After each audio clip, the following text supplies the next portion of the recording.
We have a nice group here today. Thank you. Welcome, everybody. Um, Most of you know me and know Alan. For those of you who don't or who might be listening to the recording, my name's Rosemary Walling, and Alan Gould will be the co-host today. You can always find the recordings on the YouTube channel and on the seminar archive page of our PPA website. I'll put those links in the chat. Next month's seminar will be next year at the end of January, last Friday in January, January 30th. It'll be 3 hours earlier than today at 11 a.m. Pacific time to Eastern and 1900 UTC. It will be given by Shanil Virani. Many of you know him as well. He's with the Astronomical Society of the Pacific, among other places. His topic is the cosmos must be searchable, advertising planetarium program in the age of AI and algorithms. Some of us have been interested in learning more about things like social media for the planetarium. So Chanel's going to talk to us. We do have a sign up in the chat. If you would put your name and where you're from, we really appreciate that. There's no set end time. We will stop on the hour and let people say goodbye if they need to. We can continue if the discussion is still going. So Mary Holt is our speaker today. She's got experience both at the Lawrence Hall of Science in Berkeley, California, and also the California Academy of Sciences in San Francisco. And she's been active in PPA longer than I've been a member. And so, Mary, go ahead and you can start. Thank you. All right. Thank you, Rosemary. Hello, everybody. So let me share my slides. There we go. Everybody see that okay? Yes, yes, I see nods. Yes, yes. Excellent. Yes. Excellent. So like Rosemary said, I have experience at the Lawrence Hall of Science is my most recent place of employment. You will notice it says formerly, because unfortunately a couple months ago I did get laid off. Very sad. But I have been enjoying my unemployment, so don't worry. Um, but this was a project that, oh, and let me give a little summary about who I am, just in case people haven't heard of me or know what I have been doing. So I started in planetariums at University of Michigan, in Ann Arbor, Michigan, back when I was an undergrad, in 2010. So I started with volunteering at their Angel Hall Planetarium, which has a Zeiss, projector and it's a very small dome. You can fit like 25 people or something like that in it, pretty small. And then I started working at the University of Michigan Museum of Natural History my second year, and was there until I moved out to California in 2015 and got lucky and landed a job at Cal Academy when I came out to the Bay Area. So I was at Cal Academy for about 8.5 years. At their planetarium, and then I was at Lawrence Hall of Science for about a year and a half after that. So and currently on the lookout for a job. So if you hear of anything, let me know. But I do want to thank the PPA for this presentation and everything. So I actually did this because of the mini grant that I got this year from PPA. So that helped to fund my travel to the GLIPA conference, which was back in October. So that's the origination of this presentation is from a paper that I wrote for GLIPA. So if you're interested in seeing that paper, I don't, I think the proceedings have been posted. So if you're a GLIPA member, especially, you should be able to access that on the website. And if you're not, just reach out to me, and I can just send you the link to the paper. I just have it as a Google Doc, so it's pretty easy to share. And the purpose of this project, and get ready for lots of gifts. I love gifts, so every slide will have a gift today, is to learn about how people do people management in our field. Because when I started at Lawrence Hall last year, it was the first time that I was officially a manager. I had done some like manager type stuff before, which is pretty common in our industry, it turns out, but had never been like an official manager up until I started there. And as I was starting, I was just getting curious about like what people's experiences were like managing people in the planetarium field and um like what kind of like training people had had and all sorts of stuff. So I had the idea for this paper of making a paper where I just basically interview planetarium managers and talk about their experience. So I ended up talking with 23 people, which was more than I expected at first. And it wasn't super, super scientific. It was pretty casual, the conversations. I had like a couple of questions in mind when I would start the conversations, but I didn't have like a set number of questions. But even so, we typically ended up talking about pretty similar things. So I was able to pick out some really common themes among all those conversations. So that's kind of what I built the paper and this presentation on, was those common themes that I noticed. So the first common theme that I noticed is that we don't get much training for this in our field. Almost everybody I talked to just kind of got thrown into being a manager, and just you're just like, here you go, figure it out, and with no formal training whatsoever. So that's like a really, really common experience, actually. So something I made a big point to do when I was becoming a manager was being very purposeful about seeking out things for myself to learn and to grow about how to be a successful manager. So you do kind of have to go out of your way to find that a lot of the time. It's not just natural or given to you in our field. So um, at Lawrence Hall, it was nice because I did have access to a lot of resources from UC Berkeley, which was really cool. So they have like regular webinars and stuff for managers and workshops and things like that. So I was able to take advantage of quite a few of those. So wherever your location is, like if you can try to seek those things out, I found that to be really beneficial. And they were hit or miss. Some of the workshops were honestly pretty useless in my opinion, and some of them were really great. So you do have to kind of sift through things a little bit when you're looking for things like that. Um, Empathy was a big theme that came up when we were talking about managing people, because turns out people are humans. We have feelings, we have thoughts, we have opinions, and a big part of your job as a people manager is just navigating those feelings that people have on your team, and also dealing with, just interpersonal dynamics if you have multiple people on your team and things like that. So that can be a really big challenge if you're not prepared for it, is like just making sure that you have like a high level of like emotional intelligence and stuff when you're working with people, to make sure that resentments don't build up and like you get like interpersonal conflict and things like that. So that's a really big thing to keep in mind if you're getting into people management, is to like be prepared. People are complicated. And kind of along those lines as well, like just really, really solid communication is so, so, so, so important. So the folks that had been the most successful with their management styles have like regular meetings with their direct reports, and like regular check-ins, and like make sure that you're communicating really clearly. And something that seemed really important as well is that you're communicating even if like your staff can't change the outcome of a situation. So like you as the manager, you have to make lots of decisions, and maybe you've made a decision that your staff doesn't like.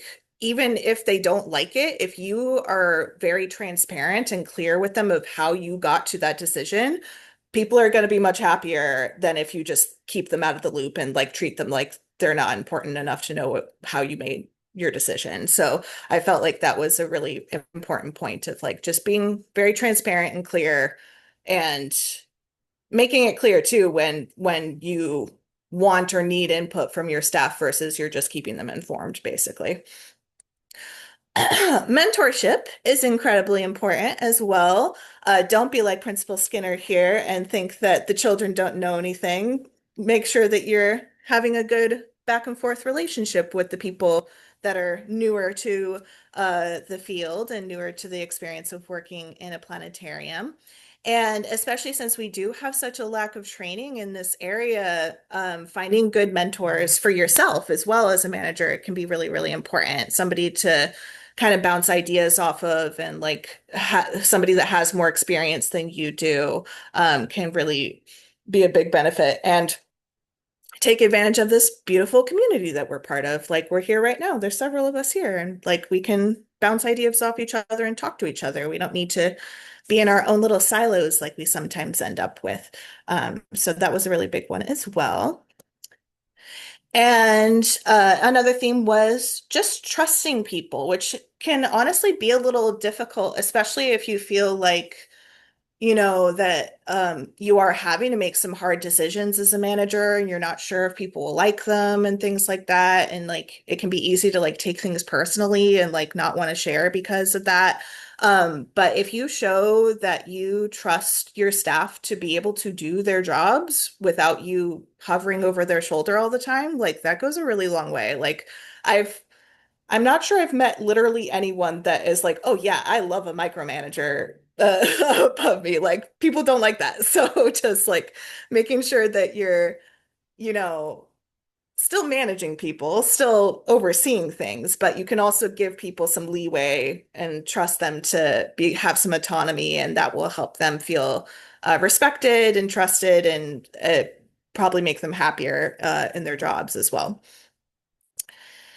And one of the most difficult parts, I think, of being a manager is the fact that you are responsible for being an advocate for your staff. Like you're the one that like you have a decent amount of power in the situation of your workplace. And even as a middle manager, like middle managers get a lot of flack for, not having a lot of power, but also having power. It's kind of a weird place to be in, but it is your responsibility that the people you're working for, you're making sure to look out for them and stand up for them and make sure that they're not being mistreated by people that are in other levels of the organization. And sometimes that means, I don't want to use the word fight because that sounds kind of violent, but like, it's your responsibility to stand up against, especially like people that are higher up than you in the organization. Sometimes that can be the situation that you'll find yourself in.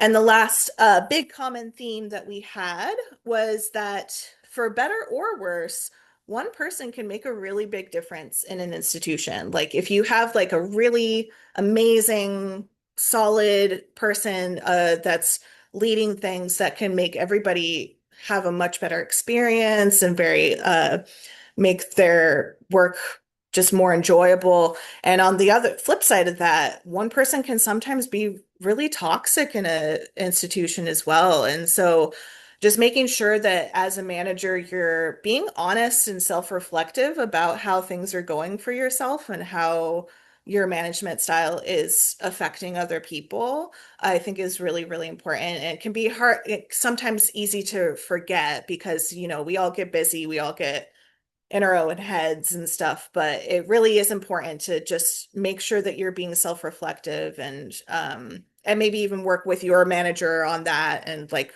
if you do like uh uh goals and reviews and stuff like that, it can be a good space to kind of explore that.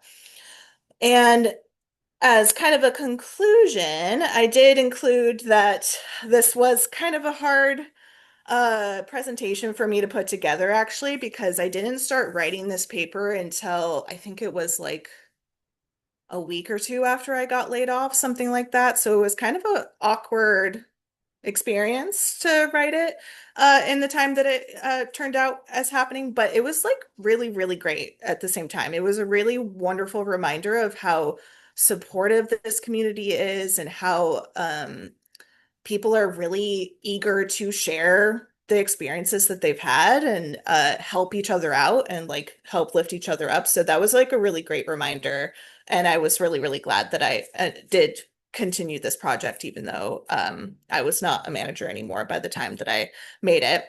And the majority of this presentation today, I was hoping yeah, that was pretty quick. What time is it? Yeah, that was really fast. But I was hoping we could actually use a bunch of the time to have more of a discussion and kind of a back and forth or like Q&A about what could be next for a project like this. Because when I gave this at GLIPA, a glip of whack, I got a lot of questions afterwards, in only the couple minutes that we had. And a lot of them, people seemed really interested to learn like specific things about management and specific experiences. And like I could tell there was like a desire for continuing this work in some way and maybe taking a little bit more of a scientific approach than I did initially. So I'm curious to hear what other people have to say or other thoughts that people have about this, and any questions that people have. So I know I talk really fast too. That's always the thing I'm always working on. So sorry if I talked way too fast, but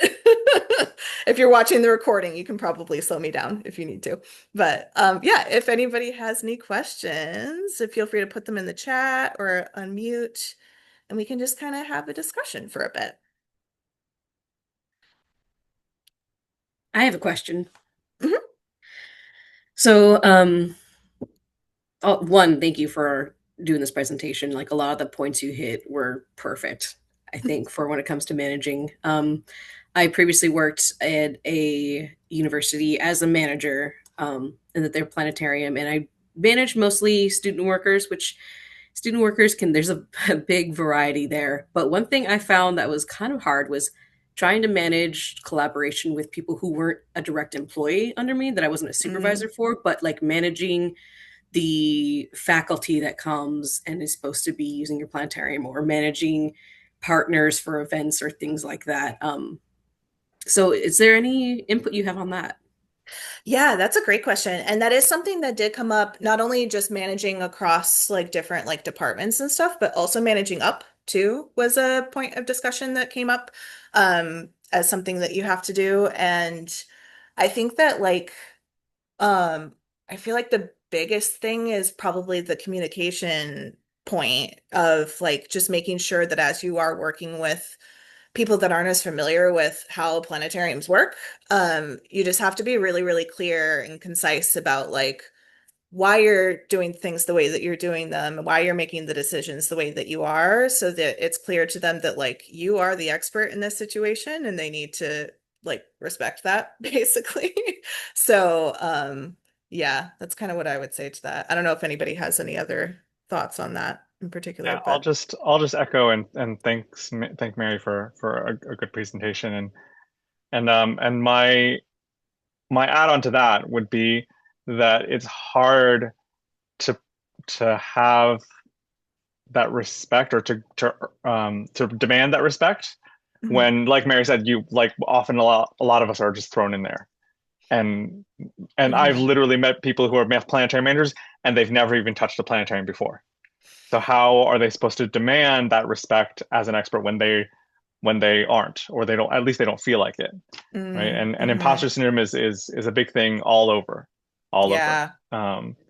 And so the thing to do there, I would say, is to get help. Is to get Hmm. help. Reach out to uh, us. Reach out to your peers. Reach out to your vendor, especially if you don't know something. If you're not sure if like the system can do that or whatever, just ask. We're Hmm. always happy to help.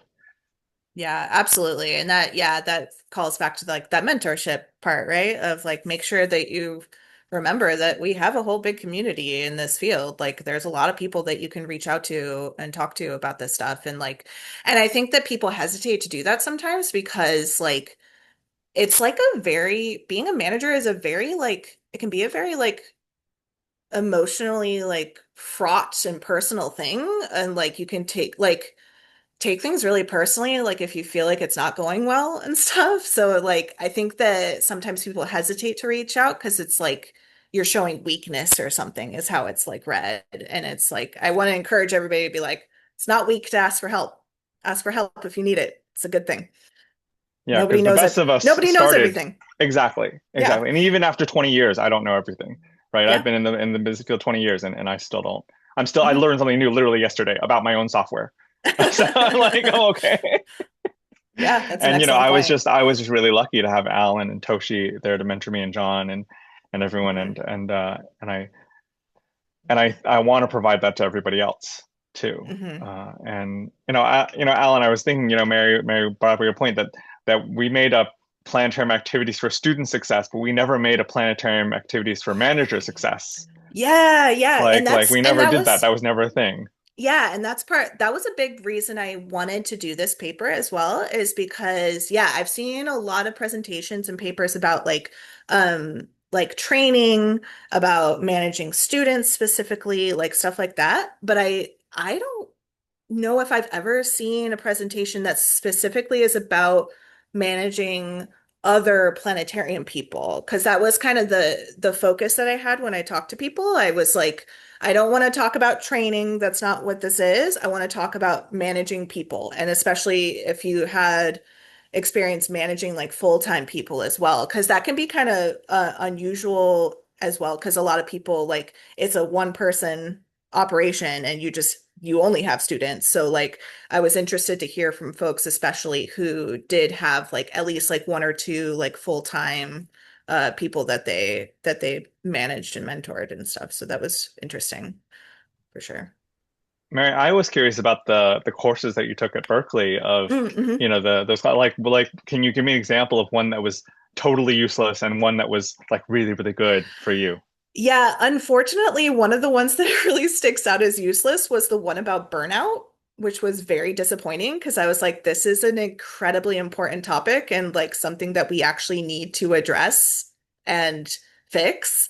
And it was like, oh my goodness, I'm trying to remember. I think I left early because I was just like, what is this nonsense? But they barely even defined what burnout is. They barely talked about where it comes from or why it's caused, and like had like basically no solutions either. And I was like, why am I here? On the opposite of that, I went to a presentation at oh, it was a UC Berkeley affiliated thing actually. It was like an in-person conference called the Now Conference, which was it was kind of HRE a bit, but they had some really cool presentations, and one of them was about burnout. And the presenter was excellent. Like she talked about like, here's the science behind it. This is where it tends to happen. This is like how like what's going on in your brain when you're experiencing burnout. And like here's like steps you can take to try to prevent it and like to like basically heal from it if that's your experience and stuff. Because like burnout can last for years after you've already gone past whatever the situation that got you into that place in the first place. Um, so that was a good example of one I didn't like. One that I did like, I'm trying to remember what the topics were. Oh, there was one that was actually really good about conflict resolution. I thought that one was really nice. They had like especially like I'm a very science-minded person. So it's like if I go to a presentation that's trying to tell me how to do something, I'm like, if you don't have science backing it up, I'm not going to listen to you. So that one was like actually had some like science backing for like here's how here's how our like fight or flight works, and like this is what's happening in people's like brains and emotions and stuff when they're in a conflict, and like here's how to deal with like different styles of personalities and things like that. So I thought that one was really cool. That was a really good one. Let's see in the chat. If if I could add Oh, Brene something, Brown, yeah. Yeah, go ahead. yeah, we were talking about communication with the upper management, Hmm. and I was the planetarium curator at the Lafayette Science Museum for 40 years. Hmm. So I went through a lot of directors, and typically I had more experience at that facility than the director did. So I felt like it was important to frequently talk with the directors, let them know what the planetarium's doing, what programs are doing, what events we're planning. And it, for one thing, I wanted them to understand that I was really invested in that, and there was not going to be a coup coming from the planetarium. Okay, I didn't want their job. But the other thing is that once you tell them these things, you really got to make sure those things happen. Hmm. Because that, again, getting to another point that you made, that's how you build trust with them. But it's also how you build trust with the people who are planetarium employees because they see that we're being successful. So, Hmm. uh, yeah, the communication is really important in both directions. Absolutely. And I'm also these days, I would say that that it's really important to tell your management that the planetarium is more than just stars, right? It's Mhm. because it's so many, so many, so many people uh, in upper management just think, oh, we just do stars and that's all we do now. Because that's Hmm. yeah. But That's but that's no, kind yeah, go ahead. that's kind of the heart of the problems that we're having in Lafayette right now because we got closed by an evil mayor. And then the university opened us back up again, but they're trying to run everything with student employees. And there's Hmm. nobody in the planetarium except me going in once a week and making sure things are kind of working. Yeah. They have no idea what they've got. Nobody's ever come to me and said, "Hey, what's the planetarium about?" And all they do are playback videos. And a couple of student employees now are good enough that they can do short sky to night type programs, but we are touching about a tenth of the capability of the planetarium, and nobody that's in that upper management has any idea because they're just not, they don't care. So you got to Yeah. be careful about that. I think there was actually, I'm trying to remember. I feel like somebody at some point, I think it's been a while, so I'm not even sure if I saw this presentation, but I remember somebody, I think in one of the conversations I had for this paper, somebody mentioning doing a presentation about like basically like how to sell your planetarium as like an important resource for your institution, because it's really unfortunate like Lawrence Hall is going through that right now. Like they laid off all of the full-time planetarium people. There's nobody there that has any like expertise in the planetarium now, and they're trying to continue to do live programs with just the student staff. And it's like that's only going to last so long. Like at a certain point, like either they're going to need to rehire somebody to run this, or they're going to end up, yeah, like push and play, like Yeah, you're saying, Dave. yeah. So, No, um, our yeah. planetarium has very strong support from the museum director and from everybody in the museum. It's the people above that Right. Who that make the decisions and make the have decisions and who control have the no money. Yeah. knowledge and no interest in gaining knowledge. Yeah. Yeah. It's a difficult situation. Yeah. That's something I absolutely do not have the answer to how to fix, Uh, but and neither do I. We've been dealing with it yeah. for 2 or 3 years now. Yeah. You know, Yeah. the what occurs to me when you were talking about the it's not just the stars, it's not just the stars. Well, Hmm. then I thought, well, the name planetarium is planets, right? But then there's the people who think it's a plantarium. So, Planetarium. yeah, what is it about plants that you don't understand? I mean, but I had a question. Well, first a comment. Well, thanks, Mary, because thanks for your upbeatness, your positive attitude. It's really refreshing. Um, and your mention of the term, which was not familiar with, emotional intelligence. Oh, uh-huh. I've heard of artificial intelligence, and when I think of that, I think of human intelligence. But there's all kinds of intelligences, and emotional is one I had not thought about. Uh, Yeah, I feel like it's becoming to be a more common like concept within, I don't know, the last like 10 years or something maybe. I feel like it's kind of in line with, I feel like people are being much more open about like things like their mental health struggles and stuff like that, even in the workplace, like it's becoming a more acceptable thing to like talk about like how you're doing as a human being, like in this professional setting. Unfortunately, I don't feel like we are where we could be because there's still a lot of stigma behind things like that. And you can definitely get targeted at work if you're, yeah. And also at the same time, it's like there's levels to it, right? Like I don't really want to hear all the details of your mental health struggles at work. I'm working. Like that's not my business. But well, but I do think, yeah. one thing that did occur to me about well, it's about what Jeff said Hmm. is having a mentor Hmm. that he appreciated having mentors. But for me, it's the other. There's two. That's a two-way street. Okay, Hmm. it's like, and when you have a student and a teacher, for instance, a lot of times the teacher learns from the student. I Yeah, mean, that's not uncommon, and it's actually a great situation for a learning situation where learning from each other. And I think that same principle might apply for a supervisor supervisee relationship, because the hmm. supervisor can learn things from the people that they supervise. Absolutely. I agree. Yeah. Uh, So I just wanted to mention that. But a question though Mhm.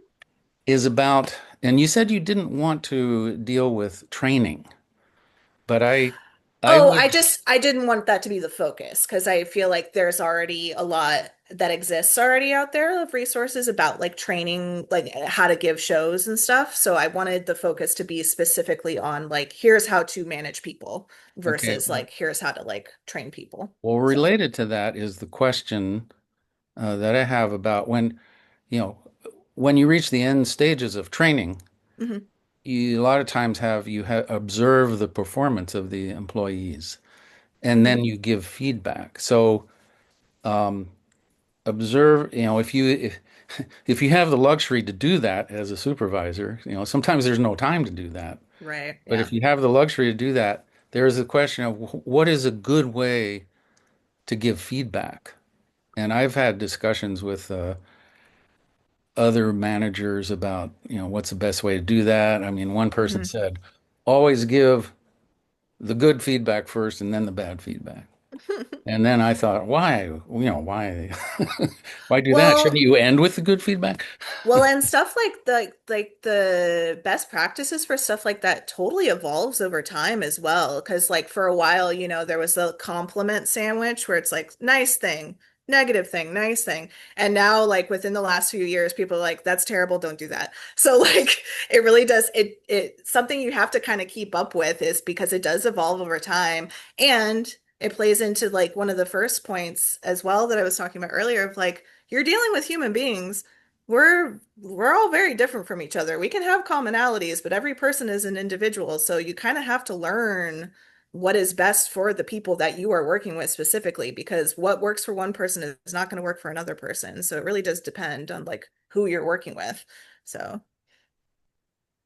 Yeah, for me, I had an experience where the manager would just ask like, how do you want your feedback, right? mm, it could be we have a sit down. It could be I write you an email later, or I just write you notes, or there's a whole myriad of solutions, one for every person, like Mary said, right? mhm, I think it's important to just talk to your people and just say, let's try something, and even if you don't know, like let's say they're college students, they don't even know how they like their mhm. feedback. You just try Yeah. different things. Yeah. And I feel like a big thing too to acknowledge as well is that like, there's the ideal way to do things and then there's the practical way to do things. It's like depending on your situation, like, yeah, it might be best to customize your feedback per person. You might not have time to do that. So, it really depends on like what your bandwidth is at your particular situation and like what you're capable of doing with the amount of time and energy that you have, which also varies depending on the person. So, Well, I might push back on that a little bit and just say mhm. it's worth the effort. Oh, Uh, it absolutely Now is. Yeah. the only tricky part is I was talking with a planetarium who like their turnaround is really high. Hmm. So it's like they feel like they don't have the time to invest in these people who are going to be gone in a few months, right? Hmm. And so my feedback to them was, well, have you thought about why the turnaround is so high, right? Mm. If it's not a hard deadline, like they're graduating and they have to go find a new job, like that's what happened to me, Alan, if you remember. Like I was a student presenter, but then when I graduated, like I wanted to keep working there because you all were so great, and so at some point it's worth the X amount of effort and Hmm. thinking about all the things you could be doing with your time, fostering your staff should be Yeah. up towards That the should top be of the the top list. Yeah, priority. Absolutely. yeah. Yeah. Yeah. And I think it's just like, I just want to make sure, because I think like, uh, getting back to what I was saying about like, people can take this kind of stuff very personally. It's like if you are like don't beat yourself up if you're not doing everything perfectly, basically, is what I'm trying to say. Like perfectionism is the devil. Don't do it. Um I've had to teach myself that very frequently over the last like many years. But yeah. And it was an interesting thing. One aspect of this as well, I kept all the like like personal details about people to pretty much completely anonymous for this paper as well, because like the amount of times like I would like get in the Zoom room with somebody to like interview them for this and they were like, you're not going to put my name, right? Like don't like like people were very concerned about like repercussions basically. Like you can like retaliation happens, you know, so like people were very cognizant of that being the case, unfortunately. So as much as I would like us all to be happy and friends all the time and everybody's great, but that is unfortunately not the reality of our world. I have another question. Mhm. So, I'm getting to the point where I'm about to start, where our planetarium is about to open, so I'm looking to get my staff. What are some of those key traits that you wouldn't expect that you would want from a planetarium worker that you really came to value? Like, Mm. more of the soft skills than like Yeah. the being technically good at running the system. Yeah, one of the most important questions I thought when we were doing hiring at Cal Academy was something that you are asking them a question that you know that they will not know the answer to, and how they respond to that is incredibly important because your people need to be able to be comfortable saying, "Oh, that's a great question. I don't know the answer to that." Like, because like it's very common to get folks that, you know, want to show off how smart they are and how they know everything and stuff. And it's like, and they end up saying inaccurate things because they're trying to answer the question. And it's like, if you don't know the answer, don't try to make something up because you're probably not going to be correct in your answer if you do that. So yeah, something that's gauging like their comfortability with like just being okay with not knowing something, I think is really important. And also with the technology and stuff too, it kind of plays into that because then you have less issues with somebody trying to fix something that isn't their job to fix. That was another big thing that we had to like really hammer into people. It's like, we have an engineering team. Don't touch that. Like call the engineers. Like so that was another big one as well. I would add about that question is that, well, just from experience when I was first hired at Lawrence Hall of Science, I was trained by a woman who was a graduate student in English. Mm, And she gave superb planetarium programs. This applies mostly for live presenter, and in our case, audience participation things. Um, but that the skill that you need is not necessarily being a great lecturer, although that helps. I mean, there's real value to being really interesting and bringing humor and all that into a lecture because and in fact, that's part of a really good presenter is being able to give an interesting talk. But if you want to involve the audience, then you have to have somebody who has good presentation skills in making connections with the audience. And so that's something, your question, Omega, was, what do you look for? And it's not necessarily a science major who's going to be your person who does it, because people can be very knowledgeable in science and still have a different major, and uh, and people who are not science majors are they can learn. Okay, mhm, most of the programs you give are you're giving them over and over again, and you can learn what you need to learn. You can't answer every question that somebody was asked, and in that case, what Mary said is really important. You don't have to know all the answers. mhm. Um, Yeah, and I think along those lines too, some of the best presenters I've seen, their background was in like theater because they're That's the yeah, that's what I yeah. was thinking. We put a call out to a lot of different deans, like the deans of the theater department and communications and even education, and then of course, physics and stuff. And we're getting students who are in like the art department. But yeah, I agree. I think it's easier to teach like the astronomy facts than it Hmm. is to teach the solid people and communication skills. Yes. And yeah, I have this one thought. I want to see, just kind of judge what you guys think. But what about having your student workers take an improv class? Ooh, I think that's a great Is that idea. something that you think would be worthwhile? We did that Absolutely. one time, didn't we, Alan? I think we had a person come in. Maybe it was for the education department at the Lawrence Hall, but yeah, we have done that. We've also done we've done professional development with like a vocal coach, for Hmm. example. That was really really helpful. I still bring those lessons with me today. Uh, and yeah, so and the other thing that I would say is that the modern planetarium requires a diverse workforce. Hmm. So even if someone isn't the best presenter, they're really good at, designing a show, right? Because what kind of shows are you going to do, Omega? So we're thinking we have we're multifaceted. So we're part of a museum, but the museum is university owned. And we get we're up here in Fairbanks, so we get lots of people from all over the world. So we'll have regular like museum scheduled shows that are going to be like a movie, but I want to have some sort of interactive component to everyone. So we're going to have like at least 15 minutes of what's up in the night sky plus the aurora forecast after every single film. And then we'll also have evening events that's going to be like an hour long interactive talk about the sky, talk about the scales of the universe, things like that. And you're on the Skyscan forums, right? I feel like I remember I seeing your am. name. Okay, good. Actually, I Okay. got Sia here with me today. I got Okay. George and Martin are right here Okay. with me today. Yeah. Great. Tell them I said hi. And I then will. The light keeps going off. yeah, Yeah, and so automatic if you lights.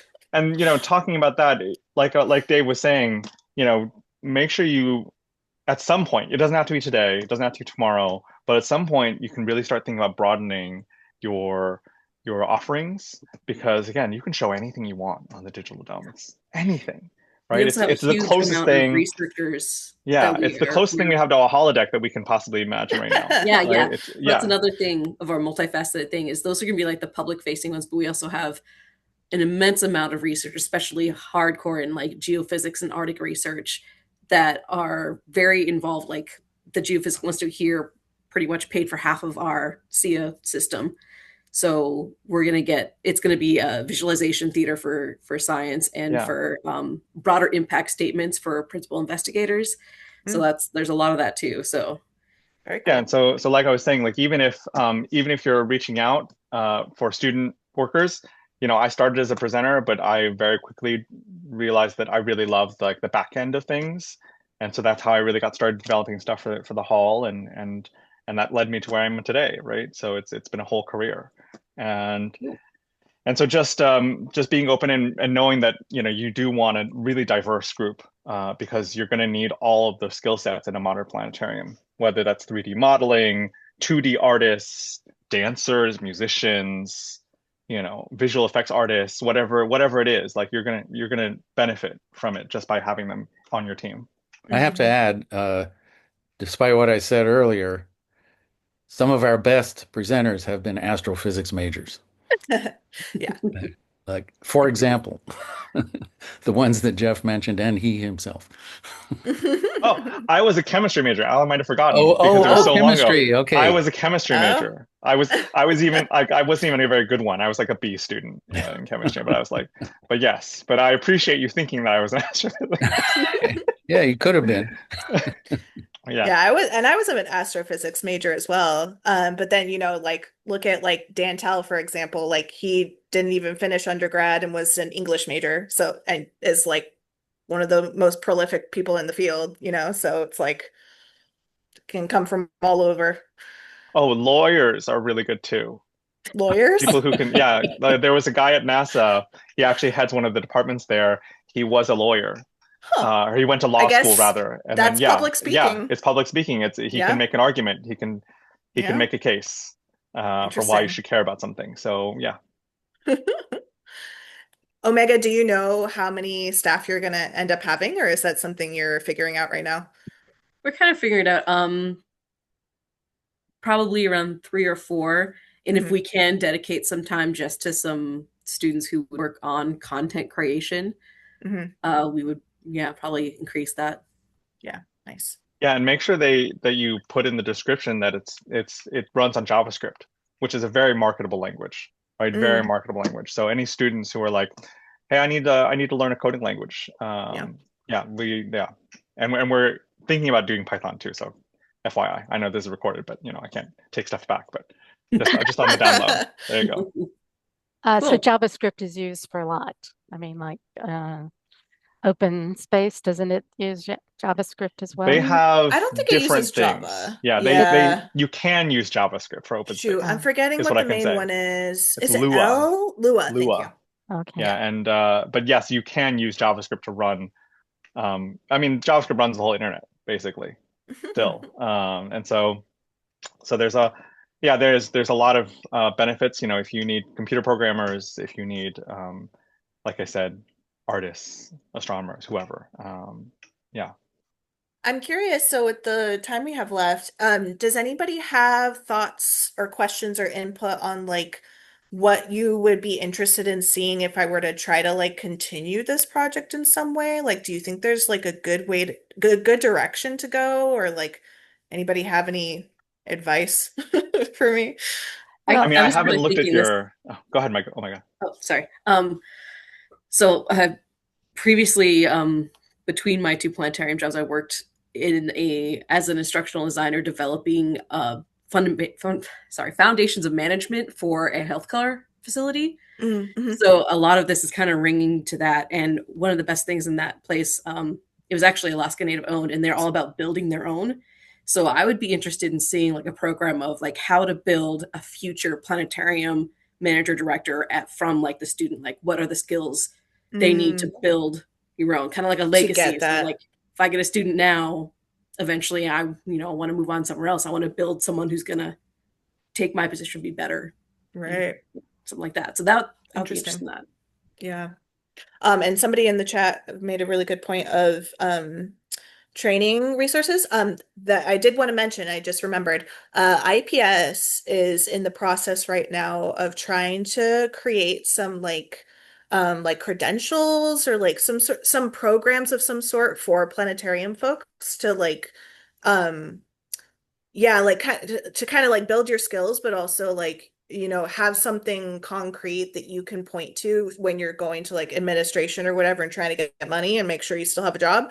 Like something to be like, hey, like I have this like specific certificate or whatever in this work that can help people like have a more stable situation basically. So I know IPS is working on that. I don't know where they are in that process, but I do know that that's been mentioned a few times from the I think that's one of the more broad like overarching like goals that IPS has for like the coming year or two or something like that. So just FYI. I was just going to add that, I mean, a lot of this doesn't really apply to me. We don't have any employees. So it's just Hmm. kind of flat volunteers, and there's different skills needed for that. But Hmm. um, just from my background as being an employee at a lab and teaching, feedback, how you do feedback, evaluations. I mean, evaluations can kill morale if Hmm. they're not done correctly. And so I think how you give feedback is really critical. And I was thinking, it's been a while since I thought about this, but it seems like there used to be terms like you could use like somebody who needed more work, could be like in a developing stage. Um, there's some language I think that can go with feedback. And Hmm. it's been too long since I thought about it, but Well, I would Yeah, just no, say that's like a a solid point. trainee, right? Hmm. You'd start as a trainee first. But you know, Rosemary, you bring up a great point that managing volunteers is also being a manager, right? yeah. Even Hmm. especially if you're not, and it's I would say it's even harder to manage volunteers than it is Yeah. to manage paid staff. It adds an extra challenge Yeah. to it. Um, Yeah, volunteers are tricky. yeah. I've been around a lot of volunteers the last few weeks during my unemployment. I've been volunteering at a couple of different local spots, and I'm like, they're an interesting crowd. I'll say that.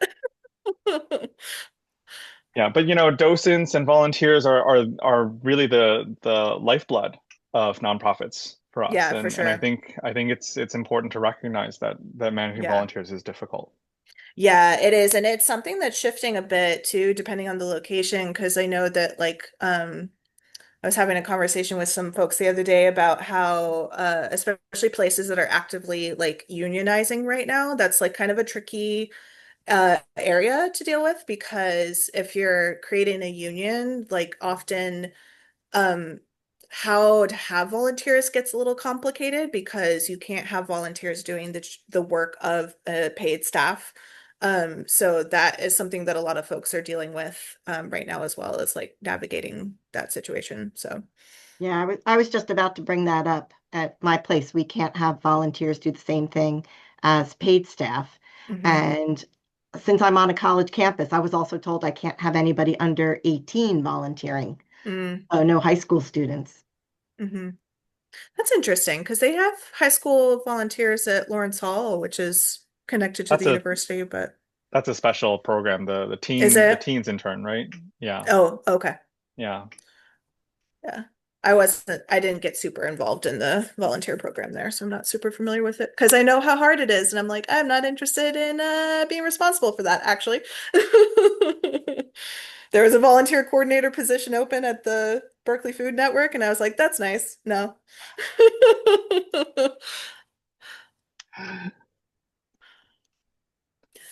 Yeah, any other feedback or ideas people have for future work? Well, Amy, I had been wondering how your system works. Hmm. If you can't do like volunteers and stuff like that, I would because you oh, I'm blanking on his name now. Kevin, right? Mhm. Yes. Okay. Yeah. Like what does that system look like for you? We have two full-time employees, me and Kevin, and then everybody else is part-time. So I have one administrative assistant who's in 4 days a week. Thank God. And two people who are full-time classroom teachers. So they're here just 1 day a week for our public shows on Saturdays, and one student worker. And as has been brought up, student workers are very different from each other. Yep. Yeah. So this one's a little more challenging. I'm glad her pay is coming out of somebody else's budget rather than mine.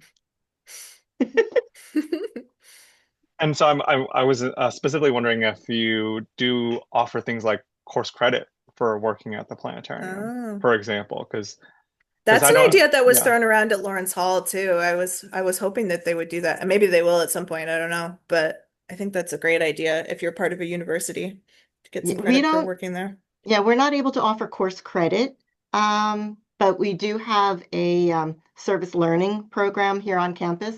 So I've taken advantage of that, and I've had students volunteer, and sometimes, not usually for a whole semester, but maybe for like 6 weeks or down to 1 day for a specific program. Like if we have an astronomy day or something like that, and I need more hands to help with hands-on activities. Mhm.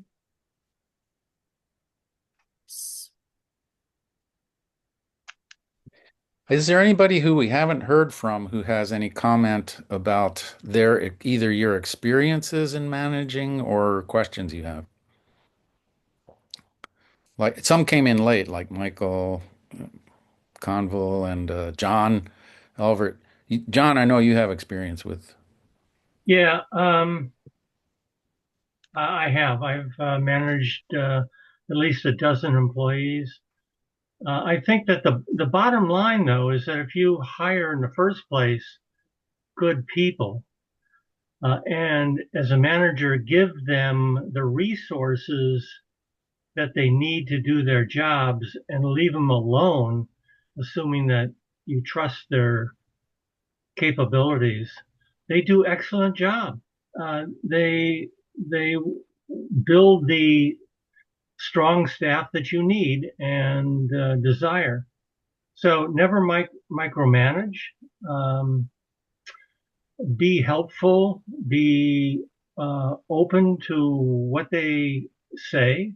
Listen to them, um, and um, offer advice in a friendly managerial way. That doesn't mean that you have to be friends with them and buddy buddy, because sometimes that doesn't work out. But certainly um, have a sharing experience as a staff so that they can do their job and that they can advance in their career. Some will not want to be any different than what they are hired to do, but others might want to climb the staff ladder, so to speak. But yeah, that would be my advice. I think that's worked out well for me. It's also proven uh, over time that those that I've hired and, in a sense, mentored have stayed in the business. So they've gone on to other planetariums, and I think without, um, being a good manager, they may have quit and done something else. But yeah, a lot of encouragement, a lot of advice, and I think that might be a solution for a good team and work out for not only the planetarium, but if your planetarium is in a museum environment, uh, the planetarium is just a component, and you have to work with the other components in the museum, as we all know. Yeah. So that certainly is a mix as well. So you got to get along with your supervisor, and you have to get along with the other people in the museum, and you have to uh, listen to them as well. Yeah, that reminds me of something that we haven't really touched on at all is like the uh what I see as a struggle to navigate is like figuring out the best way to be encouraging and also realistic with your staff too, because it's like something I'm stressed out about like all the time is that like I am very passionate and think it's really important that we build uh, a greater diversity in our field than currently exists. Like it's much better than it was like a while ago, but like we still have a long way to go to have this be a very like inclusive and diverse field. And but I get so like anxious because I'm like, well, I don't want to encourage like young people to get into this if I don't have a place for them because like I just lost my job. Like I don't have like I don't want to encourage somebody to be like, yeah, get into planetariums and then they can't get a job anywhere. And so it's like it's a very tricky thing to like balance like making sure that we're encouraging the younger generations to like get involved in this and then but also making sure that we're not setting them up to fail at the same time. So it's another thing I don't have an answer to, but it's something I think about all the time. Well, my answer to that would be that the skills that you learn in a planetarium apply far beyond the dome. Hmm. And it even if a student of mine doesn't end up in the field, I know that they walked away with really valuable skill sets, Yeah, for and sure. no matter where they go in life.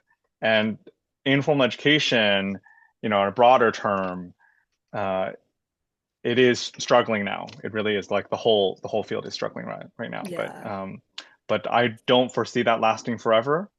I really don't, and I really foresee a need for learning experiences that are immersive and shared. And I don't know, Michael, you might have an interesting view on that too, of how the concept of being in an immersive space where people can learn and interact and be together and explore together and learn together. It's I think it's on the trend upwards.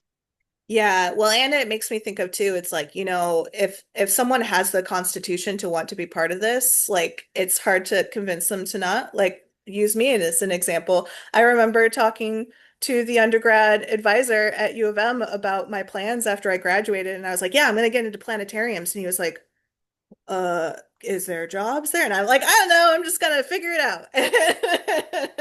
And I did, and so far it worked out great until I got laid off 2 months ago. But I'm still here. I'm still being obnoxiously part of this community and don't plan to stop doing that. So And I don't yeah. mind sharing this story because I won't share her name, but I did meet someone at a recent conference who she was a teacher, she was a classroom teacher. She quit her job as a classroom teacher to start her own dome business. Mm. And I don't think she had a reason to lie to me, but she said she was bringing in six figures, just running her own Interesting. portable dome. And it's because, again, it's because the need for that is there. Mm-hmm. The need for that kind of learning experience is there in the classrooms. And yeah, she just had her own portable dome, and she was just running shows on her own. And yeah, she's like, yeah, her take was Did that she we are all mention charging how too much? little. Did she mention how much sleep she gets? Because I would question. No, but her comment to me when I was surprised by that, and I think most people are, is that she thinks we're all charging too little Mm. for Well, I for our mean, that really experiences. depends though Yeah. on where you Yes, exactly. are, what your demographic is of your area. Like Yeah. that's But complicated. the point is that people need this sort of thing. They need this sort of experience. Students especially need it. But generally speaking, I think more and more people are going to figure out. Again, it's really on everyone to explore that. Hey, we're not just stars. We can do anything. We can do Mhm. anything now, right? We can do, The sports sky events, is right? not We the can do, limit. yes, exactly, right?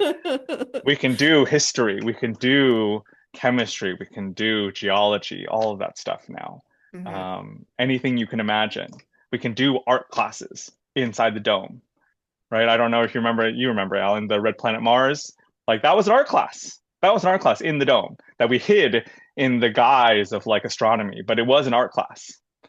And so there's all these sort of things that we can be doing to broaden everyone's horizons into what we can do.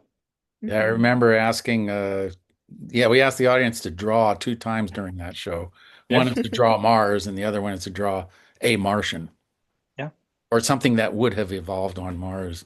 But I Oh, I remember did want the to adults. just real quick. Sorry, I did want to call out that we are past the hour. I don't know if we want to stop the recording and just have casual conversation. I don't know, Rosemary and Alan, if you guys have. Well, I did want to let anybody who needs to leave to do so without feeling like you were deserting us.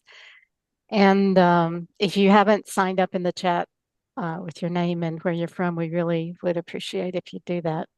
Um, Alan, we can continue with the recording or continue without. I'll leave that up to you and Mary. Well, I think we have a good conversation going for now.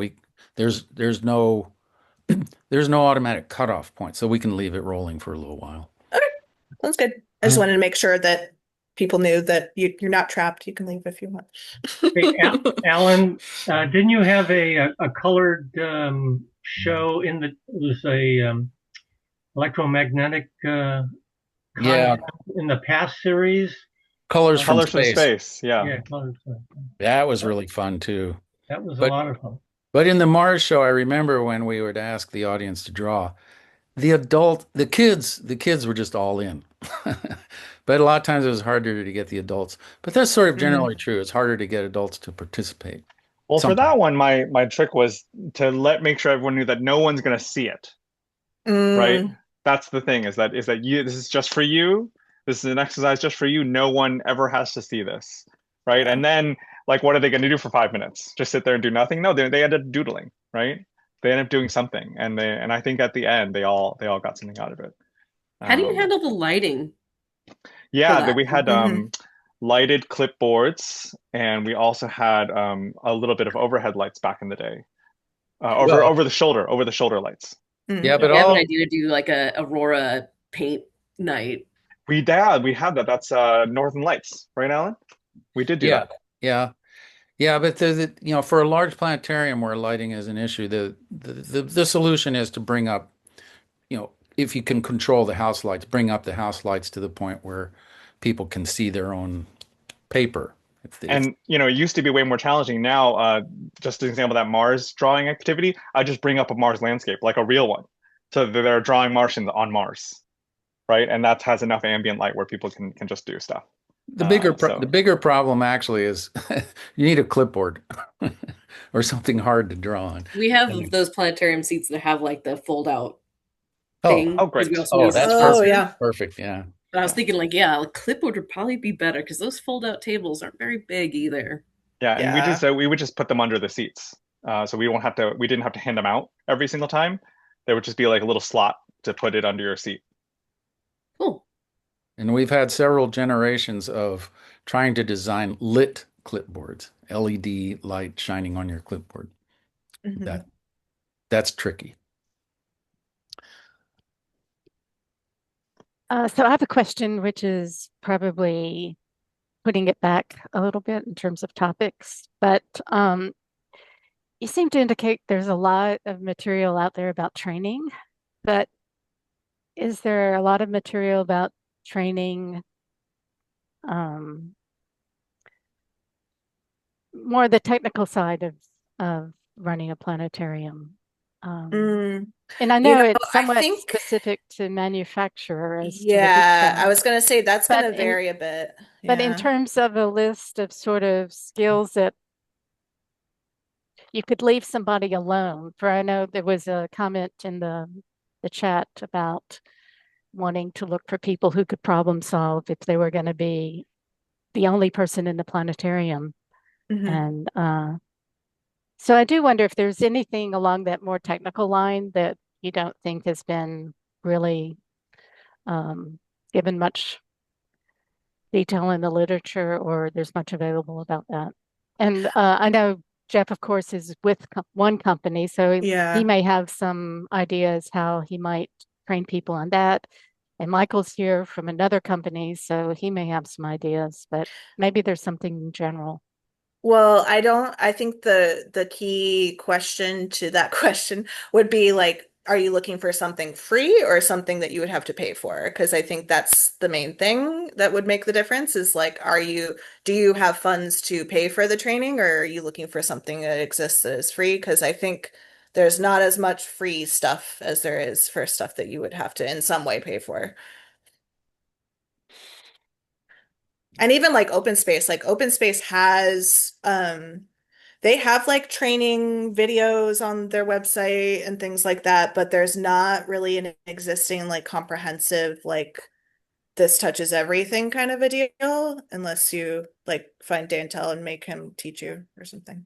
I guess I was stretching for like a list of um, things you would want a planetarium person to be able to do. Um, Yeah, I can answer that a little bit, which is just basic computer hardware, computer software, general stuff. You know, you need to be able to use a computer, basically, right? That didn't used to be a requirement for a planetary manager, right, Alan? It Yeah. didn't. But yeah, so now it's just you need to be I wouldn't say an expert. You need to be a master user of a computer. And Yeah, that is not as common as you might expect with the younger folks these days. A lot of them have never used an actual computer. They've only used like tablets and stuff, and they don't understand how computers work. yeah. And it's very apparent when they're trying to describe to you an issue and they're using completely incorrect terms. And I'm like, I don't know what you're saying to me because that doesn't make any sense. Like, Like people wonder what the save icon looks like, right? right. They don't know Or or they don't know even what it looks just like. like things that might seem like intuitive and like natural of like what's a tab versus a window. Like they don't know. It's very Yeah. disturbing sometimes. I mean, just to go back to something that Omega was saying of what's a feature that you wouldn't normally look for in a planter person, I would say a computer gamer. Because a Mm-hmm. computer Yep. gamer who knows hardware, who knows software, They'll who be can able to pick it debug, up. yeah, who can debug his own game basically, or her Yeah, own Or game, game her, or game they. or they, developers yeah. are definitely something I'm looking for too. Yeah. So a gamer would be someone like, have you built your own computer before? Great. You're like 10 steps ahead of everyone else, right? But then be careful with that because it depends on how much you want them to be responsible for. Because, like Exactly. I was Yeah. saying earlier, we do not want people fixing things sometimes because they're more likely to break it than to actually fix it. A So Rosemary for be you very if you're by clear yourself. on Yeah. clear on boundaries of who's responsible for what. yeah, I'm often by myself, but Yeah. Yeah. that's So okay. basically, like, because they're all just computers now. They're all just computer programs. So Yeah. you just want someone who knows their way around a computer system, um, and a PC system at that. Not even like a. I'm Yeah. assuming you're not running off a laptop, right? You're digitalis, right, Rosemary? The interface that I use runs on a laptop, Okay. through a browser. But it's typically PC and not Mac as well, which is another good. Well, well, Digitalis runs on Linux. It's a browser, so it doesn't Okay. matter what Yeah. you run it on. But Oh, okay. Michael, you guys don't run on Mac yet, do you? No, never will. Okay. That's not go there. I think, like Mary, one of the ways to like elevate that above, even basic sort of computer competency and literacy is like it's finding people who can think spatially in the ways that planetariums are important. Like a dome view is not it is not a natural way of thinking about a three-dimensional space. And so often it's, oh, how does the placement of something on my dome view correspond to how it is in the planetarium, or the speed that which I make an animation or a motion? How does that then translate into my dome space? And some of that, of course, I think comes from experience, but there's also like the innate abilities of certain people to be able to think in that way and to be able to translate one two-dimensional space to a three-dimensional space, or the way that something curves on the screen. Think about this with like working in terrain. It's when you look at a dome view and the terrain line bisects your dome view. That means that the horizon is directly over your head, and it takes that little extra time to be like, oh, if I don't want somebody to feel overwhelmed by a flight over the mountains, I'm going to have to lower that horizon line a little bit. And then how I can take advantage of the dome space. And maybe that's something that comes more naturally to someone who's in a planetarium all the time. But then as we try to work with artists and we work with content creators who aren't used to working in a full dome or an immersive space, then finding people who can communicate effectively to those individuals, this is how you can bring your content into a dome and have it be the most immersive, the most compelling, the most interesting, because of our ability to talk to them in that language. The people who are, you can speak 4 or 5 languages. Well, speaking dome and dome positions, like that is a language in and of itself, and finding people who are open to that sort of fluency. One of my first jobs out of college had nothing to do with planetariums. Finished college, moved up to a college town, and got a job in a newspaper. It was wonderful, a field on the upswing, really, in the late 2000s. And one of the reasons that I got hired, my boss told me, it's like, I like to hire history and communications people for newspaper jobs, like not journalists, not political scientists, nothing like that. I like these sorts of disciplines because what you're supposed to do in those fields is write, research, and critically think. And as long as we could find those like 3 base competencies, it didn't matter what discipline you were in, you could come in and do a really good job in this field. And like in the planetarium, I think it's the same way now, where like Jeff, like you mentioned, this is a far more technologically advanced field than it was even like 25 or 30 years ago. And that means that it isn't, I am the sacred holder of the astronomy wisdom, and only I can turn the key on the A3P, and only I can move the diurnal motion. It's, oh, I have somebody who can write and research. Great. They can be a wonderful presenter. You have a theater background. You can engage an audience. I'm a computer gamer. I can think critically and troubleshoot. And now I don't have to have, you're not holding people's hands and micromanaging them. You're giving them the space to be like really great additions to your team, as well as providing them enough space to grow so that they continue to add and be more valuable to your team. And not like, oh no, you're here to do these 3 things on a list that I need you to do today, as opposed to you're good at those base things, but oh, I'm going to use your talents and your skills and your knowledge and your abilities to make the planetarium better. Yeah. And something you were saying earlier too, Michael, I feel like that really starts to touch on like accessibility too, because it's like, like being cognizant of the flight paths and the laser pointer usage and like descriptive language and stuff like that. Like it's going to make your presentations more accessible to anybody that might come through the door as well. Something a little different, but something Michael said reminded me of this is that I did recently start training two other volunteers who have more outreach experience in science, but no astronomy background. And the first thing I did was to try to get them to use the planetarium as a learning tool. Um, just if you want to know what it looks like someplace, just go there and look. And I did the same thing sometimes when somebody asks me a question and I have the freedom to actually explore as opposed to being time limited. Um, if I don't know the answer to something and it's an easy thing to change some knobs on the planetarium and just show it, that's the way I do it. And I think it's for people who are learning to be in the planetarium, don't have the astronomy background, they get the benefit of learning the equipment and the topic at the same time.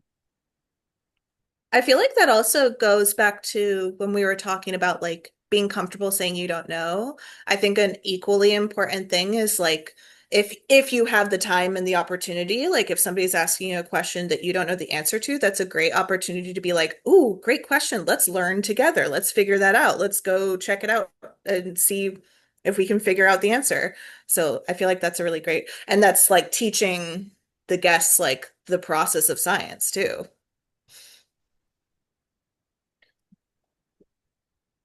Think we're getting close to our, what will be a real sign-off time, but I was wondering if we can hear either from the Southern Hemisphere or the Eastern Hemisphere. Uh, if you guys want to make any comment, Andrew or Dario. I was curious. One thing I was going to ask was curious, going back to the people managing side of what support or what resources you have available, and I don't realize it would vary state by state, to the regulatory, I think the regulatory side, the legal side of, I know here in New Zealand we have very strong employee-focused laws, basically. So when you're managing an employee and staff, you've got to be very careful how you do that, especially if it's a disciplinary type thing, but anything you do. Even your example, Mary, was laying someone off, even genuine layoff, there's a process to that, and here it's a 6-month process plus 6 months to a year process to go through a process to justify you laying staff off. Can be, when we did it, we brought a consultant, an HR consultant, in to do that, to advise that, because if you do a step wrong, they can take grievances against you, which from the organisation point of view is very risky and can cost a lot of money. And that often appears in our media of companies that have handled that process badly and lose tens of thousands of dollars judgment against them because they've handled the process forward, even though the adjudicator has decided that the employee was wrong in the first place, but the process wasn't handled properly. And they would. So, and you started off saying we often get thrown in, you're the manager now, run your staff with no training. Do you have resources? Our government provide resources to help with that in departments, but speaking for myself, at least, this country does not care about employees. Generally speaking, like that sounds great. That sounds like a lovely way to run things, but that does not seem to be the way that. And there is a shift going on. I am noticing, like specifically, there's a big uptick in unionizing at different places in various states, like all across the country. I feel like there's a lot more unionization efforts, which I think is trying to get more towards what you're describing. But yeah, we're still in the process of that right now, so it's not really the norm at the moment. Ironically here we probably had less unionization, but they made the employee protectionism laws better. But that came out of I know. I mean, like California, at least, like California is an at-will, I think it's called, state. So that means like basically they can lay you off for whatever. It doesn't matter. They don't have to have a reason. They can just lay you off if they want to. So I hate to break it to your hearts that I just read in the newspaper this morning that early next year our minimum wage is going to be $24 an hour now. Dang, nice. It's not actually far below a living cost. Yeah. What's somebody will have to tell me what this means because population numbers mean nothing to my brain. But how many people are there in New Zealand? New Zealand's just over 5 million. 5 million. Okay. How many are in the United States? 330 million. 330? Okay. And Yeah. yeah. We're a So city. much smaller. Yeah. We're a big city, San yeah. Francisco is about 1 million-ish. Okay. Los Bay Area- Angeles is about 10 million. Oh, okay. Okay. So Yeah, I'm Mary, I wondering, think Orange ahead. County, either Orange or Orange LA County. County, is twice the size of New Zealand population-wise. Yeah. I have that fun when I'm in China visiting suppliers, stuff like that, and I have to explain to them my entire market base is half your city. And your city is a third-tier city in China. Yeah. Yeah. We're a That's little great. long way away. I mean, basically, Sydney or Melbourne in Australia is pretty much the size of New Zealand now. Gotcha. So yeah, Australia is like 25 million, somewhere around there. But and that's So that's I'm still wondering, oh, 1,000 miles sorry. away. I was wondering about Dario or Rami. We haven't heard from either of you if you have any questions or comments. I can comment a little. This has been quite interesting for me, not because of I've never been a manager. We don't have that position here. I work in a science center where some people are allowed or able to work the planetarium, but most people only know how to press play for the movie. I'm the only one technically inclined to do any kind of maintenance. And there's only one other colleague who knows astronomy, so we are two presenting astronomy shows. It's other than the management of the whole science center, it's a very horizontal organization, so we are all equals. But it's nice to know how things work in other places, larger environments.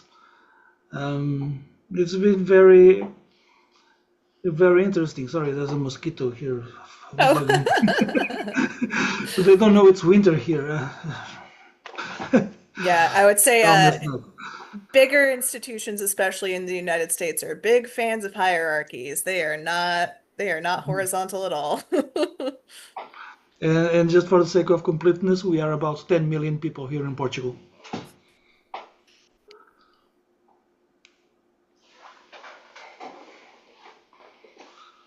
I'll just jump in from my end too and kind of just mention. So I put in the chat that we just went through a hiring process. It's the first hiring since the previous manager. So when I came in, really not having, like you said, experience as a manager, really also not having experience in astronomy, really starting from scratch, needing to learn the system myself. Like I really relied on the team that had been here longer to kind of catch me up to speed, but also that my strength then, at least I would see, is being willing to listen to what they wanted, what change they wanted, and then the information they were able to share. But as we have new staff coming in next week, it's definitely giving me the time to think about, like, yes, what needs to be the strongest priority to make sure they're good to go up and running. Kind of losing my train of thought here, but I'm very thankful for this opportunity to hear how other places are working through and have been working through all the changes. And we really have a mixed bag of what we get. So how many do you know how many like people you'll have as like direct reports for you or? So two people are joining. They're both part-time. They're joining my two longtime casuals. So there are four directly under me, but have been sharing staff. The museum educators have also been learned and trained on the planetarium. So that's another three people that are kind of half my staff. So we've definitely had our fair share of not being able to be in team meetings at the same time or being at the same level of training or understanding. We, as a whole education and public programs team, actually had professional development this week where we kind of went back to square one of just like, hey, what are we agreeing to in terms of how we communicate with each other and kind of our working agreements. Like you're back in the kindergarten classroom, like, hey, this is how we expect everyone to show up every day for the work we need to do together for not just the planetarium, but the whole education field trip, public experience to succeed. So back to that communication emphasis, really. Yeah, definitely. Yeah, I mean, that's important. And sometimes, like, yeah, it feels a little silly, but sometimes it's like, no, it is really important to be very explicit about like, this is what we expect. This is how we expect people to act and come up and show up because it can get away from you sometimes if you don't make that very explicit. So I think that's good that you guys are doing that. Perhaps this is a good time to wrap up. Sounds good. Just had one question, Mary, was Mhm. when you have your student workers Mhm. and some of the intern type workers, who manages the HR sort of type aspect, part of the management of those people, like the people management of those? Is that Of the students. yeah, is it the Yeah. institution? Is it the university? Is it the because I was So yeah, so curious. in the case of Lawrence Hall, all of the student presenters were also floor staff. So I was not technically their supervisor. That was the floor manager was their supervisor. So it was like a different department technically. Even though I in a sense was like their supervisor in a lot of ways when they were in the planetarium, but like if there was any sort of like HRE type stuff that needed to happen, that was like not my responsibility at all. That fell to the floor team. Because that can get confusing. We got people having multiple reports, Yeah. It does get complicated for especially when they're sure. part-time. Yeah. Yeah. Yeah, it made a couple like uncomfortable situations sometimes because like I had a couple of instances where there was an issue with a student presenter, but I was not given very much information about the situation because I wasn't their supervisor. Like one of our presenters got fired and like nobody told me why, and I was like, what? Okay. And there's just like not much I can do about it because it's like, well, that's not my staff member technically, so like it wasn't up to me to make that decision. So yeah. There's also risk there of different managers saying different things or different instructions. Totally. Yeah, Yeah. yeah, absolutely. Hey, thank you, Mary. This has been a really great session. Yeah, this has been a great conversation. Thank you all so much. This was great. And if I end up doing more work down the road, I'll make sure to let everybody know what I'm up to. So, Okay, we can stop the recording now. Let's see. How do I do that?